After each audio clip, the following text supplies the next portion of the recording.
Korupsi bukan cuma warisan penjajah Belanda. Di tanah Jawa, penguasa lokal pun tak kalah rakus. Salah satunya Patih Yogyakarta Danurejo IV. Dengan licik, ia menjadikan Sultan Hamengkubuwono IV tak ubahnya boneka, hanya alat untuk mempertahankan kekuasaannya. Tak cukup di situ, tangan besinya menekan rakyat. Kebijakan-kebijakannya hanya menyengsarakan. Tanah leluhur pun tak luput dari kerakusannya. Ia serobot tanpa ampun, termasuk milik rakyat kecil. Bagi Danurejo IV, kekuasaan adalah segalanya, bahkan jika harus menginjak-injak tanah airnya sendiri. Bagaimana kisahnya? Mari kita telusuri lebih dalam.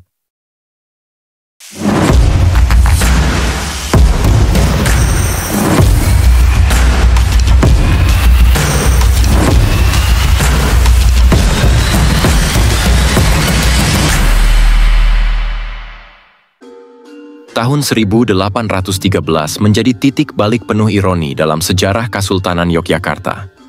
Di bawah kepemimpinan Sultan Hamengkubuwono III, sebuah keputusan besar diambil, keputusan yang kelak mengubah jalannya sejarah. Pangeran Diponegoro, sang pangeran visioner yang disegani, mengajukan rekomendasi kepada ayahandanya, mengangkat Tumenggung Sumodipuro, Bupati Japan di Mojokerto, sebagai pepatih dalem. Dengan gelar Patih Danurejo IV, ia melangkah masuk ke jantung kekuasaan keraton. Sebuah arena sakral yang selama ini hanya dihuni oleh keturunan Trah Yudhonegoro. Sebuah langkah yang tampaknya bijak, tapi kelak menjadi awal dari konflik besar yang menggemparkan. Danurejo IV bukanlah keturunan bangsawan. Ia berasal dari keluarga biasa saja. Namun takdir membawanya masuk ke lingkaran kekuasaan. Kariernya dimulai sebagai Bupati Japan, lalu berlanjut ke Mojokerto setelah tahun 1838, sebuah wilayah strategis di dekat Surabaya, Jawa Timur.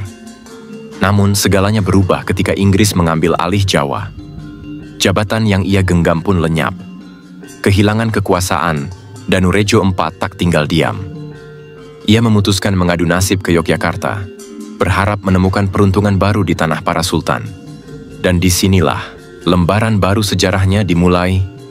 Pangeran Diponegoro melihat sesuatu yang berbeda dalam diri Mas Tumenggung Sumodipuro, pria yang kelak dikenal sebagai Patih Danurejo IV. Sebagai Bupati Japan, ia bukan sekadar pejabat. Ia dekat dengan rakyat, bukan dengan kemewahan. Di usia muda, karismanya bersinar, menarik perhatian Sultan Hamengkubuwono III.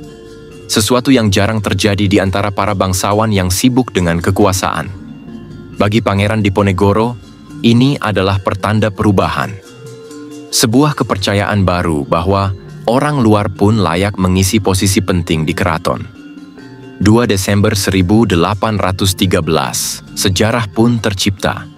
Atas rekomendasi Pangeran Diponegoro, Sumodipuro resmi dilantik sebagai Patih Danurejo IV. Namun, di balik perayaan itu, sebuah badai mulai mengintai. Keraton bergolak. Tradisi ketat menolak kehadiran orang luar, apalagi dari Brang Wetan. Namun, keputusan telah dibuat. Danurejo IV kini berada di pusat kekuasaan. Patih Danurejo IV adalah sosok yang unik dalam sejarah Yogyakarta. Ia satu-satunya patih yang bukan keturunan Danurejan, sebuah garis yang diwariskan sejak Patih Danurejo I. Jabatan patih bukanlah sekadar tangan kanan sultan. Ia adalah sosok dengan dua kesetiaan. Di satu sisi harus patuh pada raja, di sisi lain harus tunduk pada kolonial. Inilah mengapa posisi ini sangat strategis, namun seringkali lebih condong pada kepentingan kolonial ketimbang kejayaan kerajaan. Sepanjang sejarah Kesultanan Yogyakarta, hanya Patih Danurejo I yang dianggap sebagai patih terbaik sepanjang masa. Meskipun disumpah untuk melayani kompeni Belanda, ia memilih jalan berbeda. Alih-alih menjadi kaki tangan penjajah, ia mengutamakan kepentingan kesultanan di bawah Sultan Mangkubumi. Setahun setelah pengangkatan Patih Danurejo IV, sebuah peristiwa besar mengguncang Kesultanan Yogyakarta. Sultan Hamengkubuwono III wafat. Kekosongan kekuasaan pun terjadi. Takhta kini jatuh ke tangan Raden Mas Ibnu Jarot, bocah berusia 10 tahun. Ia naik takhta sebagai Sultan Hamengkubuwono IV. Tapi semua tahu, kerajaan tak bisa bertumpu pada sosok yang masih belia.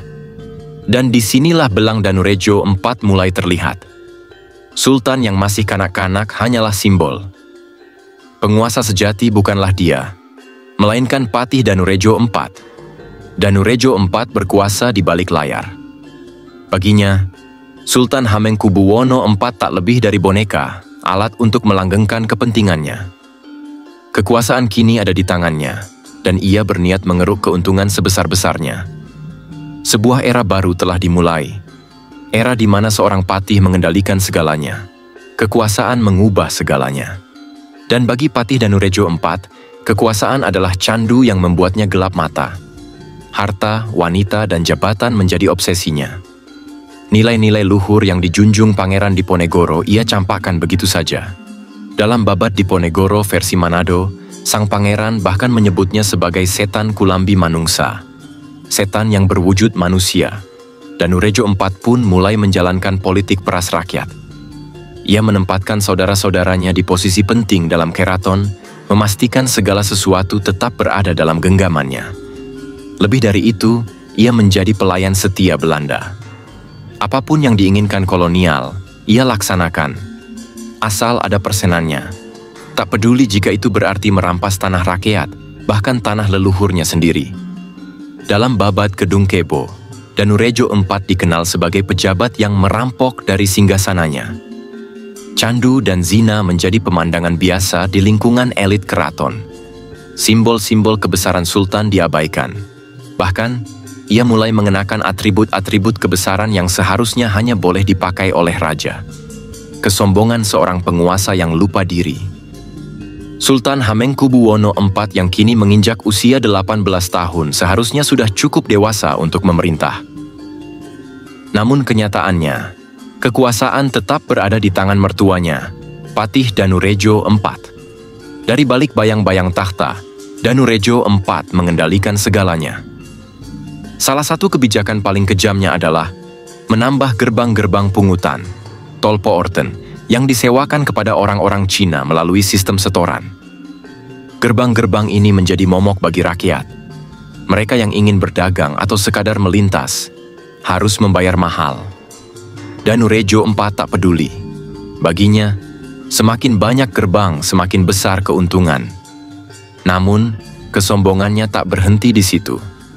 Ia mulai berlagak seperti Raja Jawa, menikmati kemewahan dan menjalani hidup penuh kerakusan. Kabar ini akhirnya sampai ke telinga Pangeran Diponegoro. Pangeran yang dulu mendorong Danurejo IV ke kursi patih, kini melihat pengkhianatan di depan matanya. Keterlaluan, pikir Diponegoro. Danurejo IV bukan siapa-siapa tanpa dirinya. Namun kini, ia berubah menjadi sosok yang lupa diri, menjelma penguasa rakus yang menindas rakyat.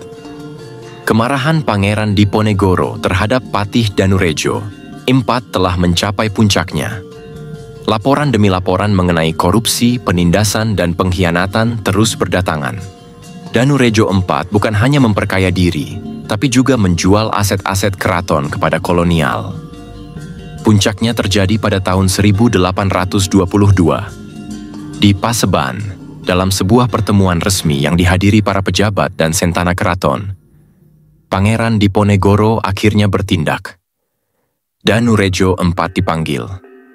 Hari itu, sang patih harus mempertanggungjawabkan perbuatannya. Di hadapan banyak saksi, Diponegoro menginterogasi Danurejo IV.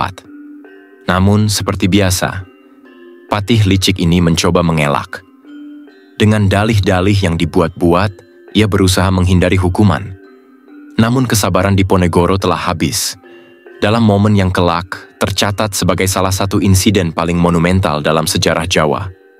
Pangeran Diponegoro berdiri. Ia melepas selop dari kakinya, lalu menampar wajah Danurejo IV. Tamparan keras itu menggema di ruangan. Para pejabat dan keluarga sultan terdiam, menyaksikan sebuah penghukuman tanpa kata-kata. Danurejo IV terperangah. Tak ada lagi dalih, tak ada lagi cara untuk melarikan diri.